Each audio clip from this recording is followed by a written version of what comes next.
cruelty and callousness have claimed dominion here. Hey, what's going on, everyone? It's Loki Ord, and we're back at it, playing through the Hunger of the Beast Clan, my first full Kingdoms run here.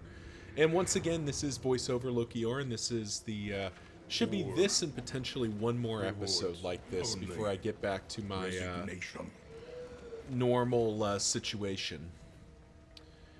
So I have to take a moment to remember kind of what I'm doing. I think, yeah, okay, I remember this. So I had a whole discussion here of like, oh, I'm not sure which direction to go. But because so much of the map was unknown, I just had to kind of guess, and I ended up guessing right, finding this road battle, the following battle, and it kind of just kept going. So if I remember right, we end up fighting a number of enemies, or a number of fights here, which is great from a building up the building up my forces, or my ins here, which is what I've been really trying to focus on.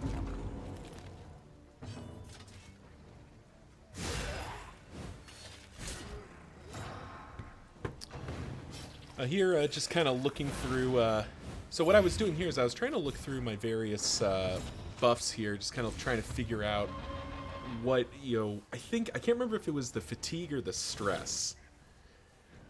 But ultimately, we are still dealing with a pretty noticeable problem here, where, both those, or I believe the Widow is gone, the other guy not so much, but we're still dealing with some quite heavy fatigued characters, and I'm continuing to struggle to just get rid of them here.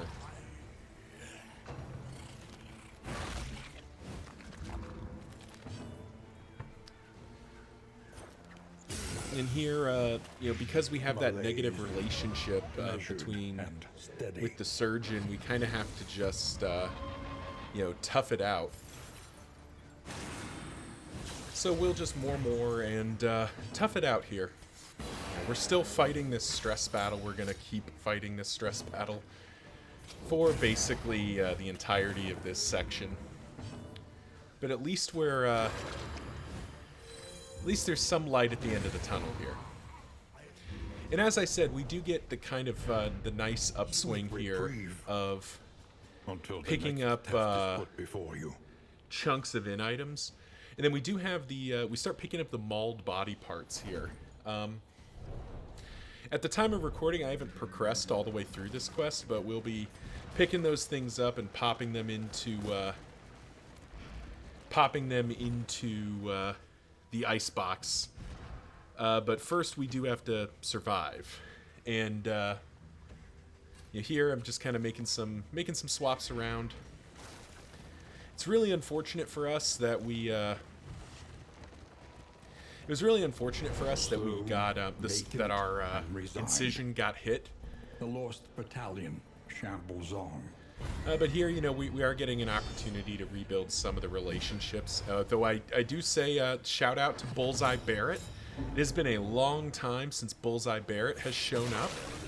So let's all give a warm, friendly welcome to Bullseye Barrett, and by that I mean I'm going to try to freaking murder him as soon as possible. Screw this guy, because oh my god, does he hit hard. This is an ugly battle to kind of get put in on here. 3 Arbalest is rather nasty. But we do manage to drop Bullseye Barrett to Death's Door immediately. And then he shoots our runaway for basically her entire health bar because of how fatigued she is.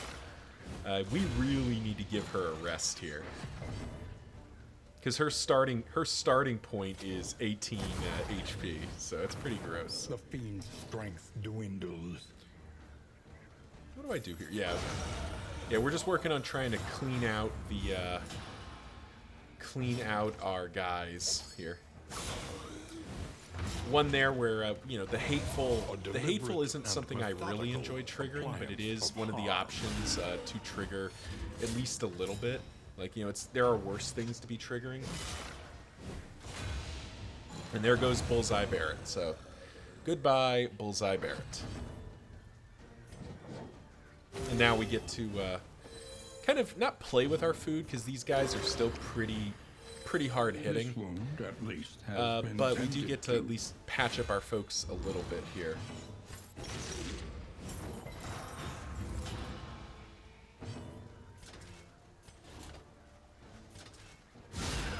Thought briefly about healing there, but you know, ultimately, that Nautical Compass has given us 3 crits in a row, which is pretty nice. Yeah, we thought about healing there and realized, need to be working on ending the fight. I'll have the opportunity to land some heals, patch our people up. small foundation of trust.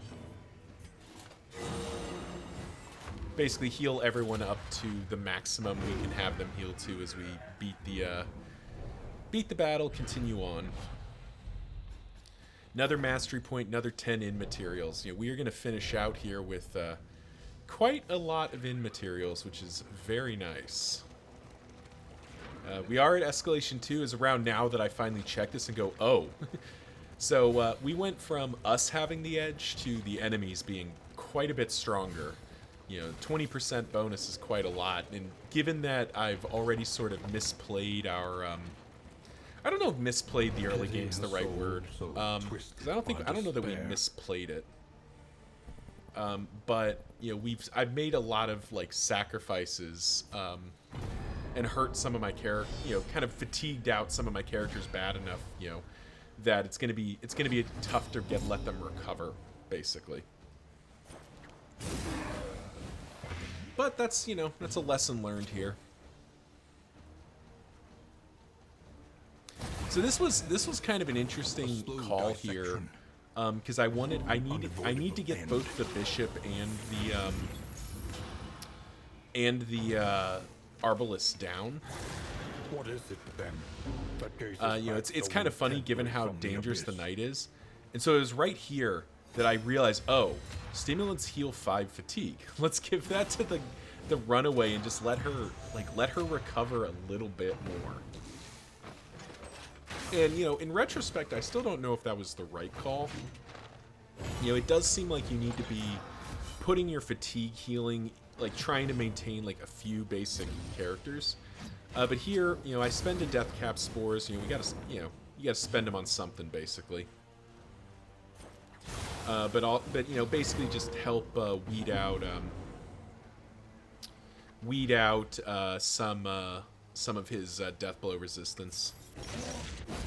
And now we just have to start eating these ripostes, which is not fun, but you know, again, we don't have much choice. And here I kind of have a debate. Where do I want to put this? End up putting it on the Plague Doctor again, sort of spreading out my heals, which I'm not sure if that's the right thing to do, but you know, ultimately, you know, it's got to be okay.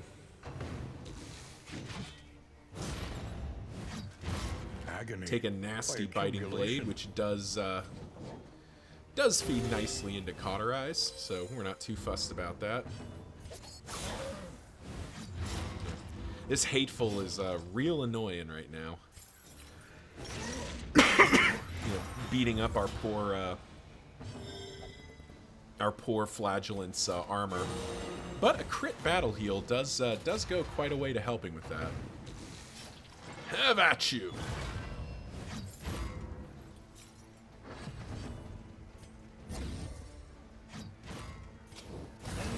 And again, just spending the death cap spores. There's probably other targets, other options where that could be better spent.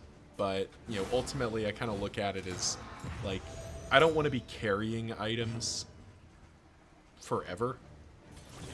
You know, instead I could be like trying to just like win fights, and there, you know, taking the opportunity to grab out 3 stress out of the Plague Doctor. Until the next test is put before you.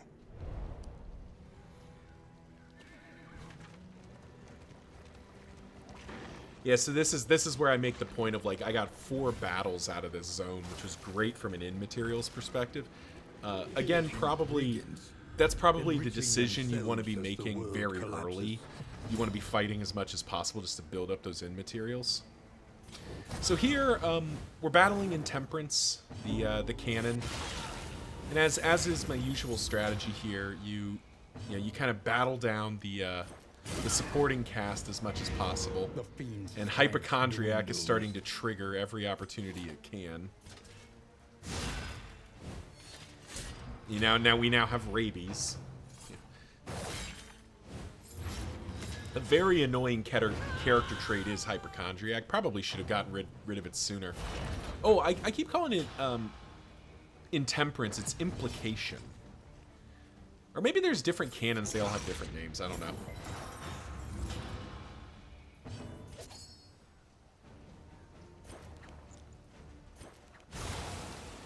Here, kind of a quick decision point there to try to decide how best to manipulate the cannon. Because we do want the cannon to be... we do want the cannon to be as close to the front as possible so it doesn't hit the full rank. Unfortunately, we still get boomed, which is stress and a lot of damage. Thankfully, this team as it currently stands is fairly decent at dealing with damage. Its struggle is more with stress management than anything else. But here, we bash through Implication's armor and start, just working him down. We are probably, at this point, I'm saying we're probably taking another shot here, and we are going to.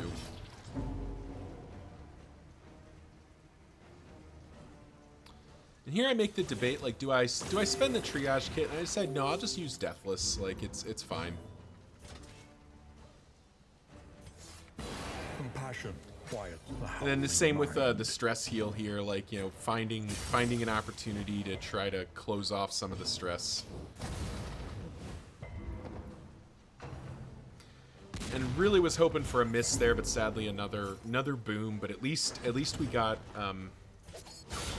the Flagellant stress down low enough that it doesn't become an enormous problem. And here, Implication, no armor, and it's down. But we do get a meltdown right at the end, which is really frustrating because we've been fighting so hard trying to stabilize Damien. But at this point, I need to find an opportunity to just put him on the bench. Let him chill, because he is messed up. We do have a decent wagon full of stuff here, but some stuff, need to start going. Yep. Now that the stew is starting to trigger, there is an opportunity to just kind of leave that be. 12 relics for a bunch of food. Plague Doctor hates it, which I don't like, but leaving just doesn't feel like an option. And unfortunately, I think we get robbed here. Yeah, we do okay. What you can, and be off. We do okay. More. And we're through to the campsite here, which is good. Now, unfortunately, Bonnie is still very fatigued, and we can't really do a lot about it, but we do get another invigorating stew proc right before we hit the camp.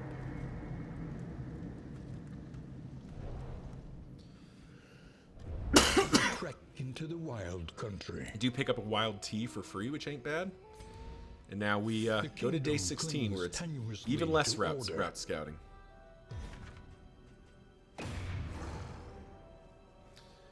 And we have an in battle we have to do here. These leering aggressors will find neither spoils nor clemency. Now, we are fortunate a little bit here that we do have the 3 characters we do, because the Vestal, Occultist,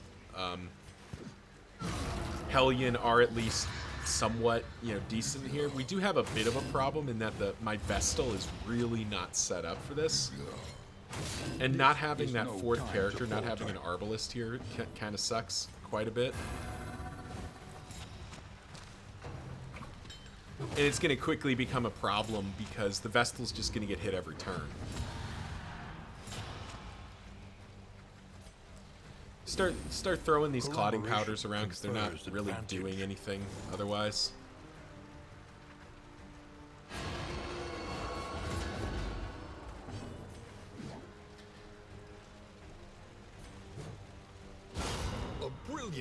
And I realize that this guy's about to do something nasty, so he does this rack and ruin here. which is pretty bad. In retrospect, looking back on it, I probably shouldn't have bothered. I should have just been hitting other guys, but jeez. The Vestal's just starting to take it on the chin here, and I do have to spend this triage kit that I thankfully had abandoned on her accidentally so that she can get healed, but then immediately she gets smacked for another 9.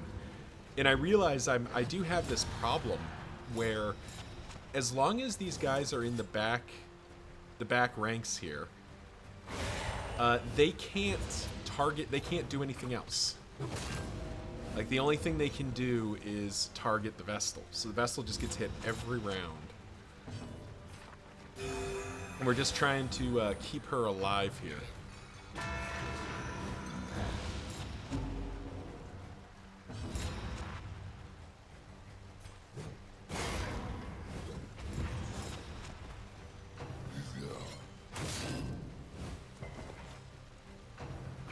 Yep, see, it's just every throw we keep hitting Death's Door with this Vestal. She's also fatigued out, so it's kind of a double problem here.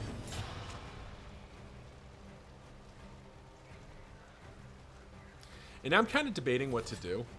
And I ultimately, like, realize I do have to heal her. I do have to try to stabilize her. He'd not be a lonely one. And here's where I made this connection, I'm making this connection early, but in the game, it's this point where I'm fully, like, cognizant of the fact, like, okay, they're going to keep hitting her until I get them out of that rank. So I really tripped myself up a bit. But I do have, a bit of an opportunity here to do something. We're tapped out of anything else, so it's just Judgment for minimum damage, but at least it's some good damage. And I'm sort of getting mentally ready for the Vestal to just go down here. I don't really have a way to help her or protect her. And it's just Invoke Ruin. Yet somehow she stays up. And we weird reconstruction, get her back above Death's Door. She does somehow get a bleed through all that. Once again. So, here we go. Precipice. Vestal tanks it like a badass. Has to, heal herself. And then this is when I remember that the Vestal, I believe, has the Haste and carelessness. she does have the Hallmarks of the unprepared. the apron, which is why she isn't getting healed for a lot, but it also means that that bleed is less of a problem. So finally we managed to get rid of that front guy. A simple And I realize, I can actually protect the Vestal here. Oh, never mind. I figured it occurs to me later. But I think they're, like, maybe the answer is actually Demon's Pull. Because if I pull them to the front, they can't hurt her anymore. Because they can't reach to rank 3 unless they're in the back 2. But we've also sort of turned the corner here where the Vestal is now regenning. And there's only one guy hitting her. So, we're getting to where we need to go here.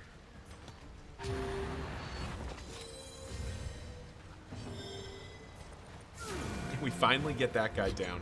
So now finally our Vestal is safe. And that will she's down to a 40% death blow check, but she is safe now. So now we just start pummeling this guy down to nothing.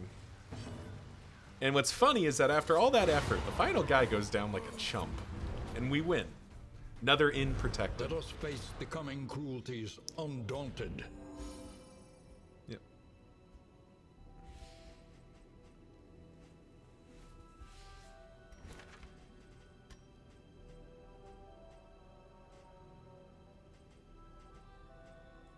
So here I'm like, kind of trying to figure out what I need to do. And then I remember, like, this inn's protected, but I do have the physician healing stress and health. So I immediately say, okay, I gotta send the Vestal to the Knight and Rogue to get some more healing out of her.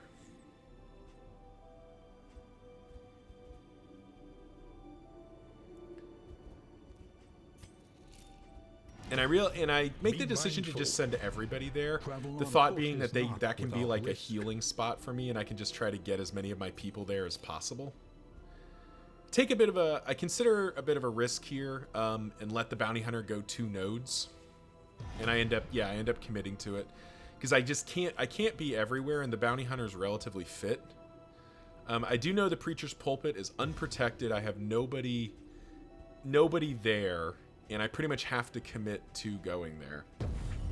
The tainted crop continues to spread its tendrils of rot. So I did manage to get the Man-at-Arms here, but this is where I realized I made kind of a substantial mistake here, in that the Man-at-Arms just really isn't... I don't have him super configured right now. He is not a... his base kit is not really a good fit for what I need to be doing here. Like, I just don't have the right characters here. So I go through a fairly lengthy debate here about what to do.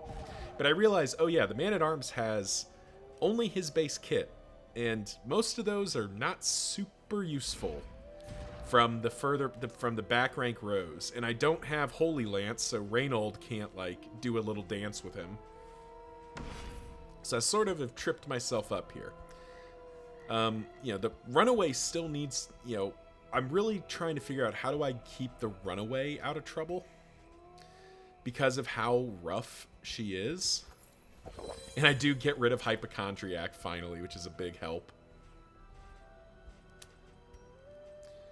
And I ultimately, I realize now I have a leech, and I don't think I've used it yet.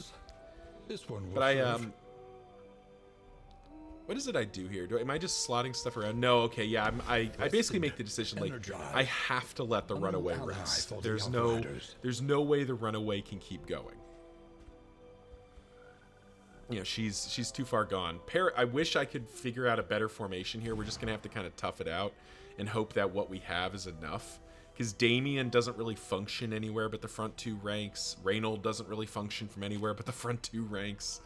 It's sort of an ugly situation, but it is, you know, it is ultimately what it is. We have to accept that.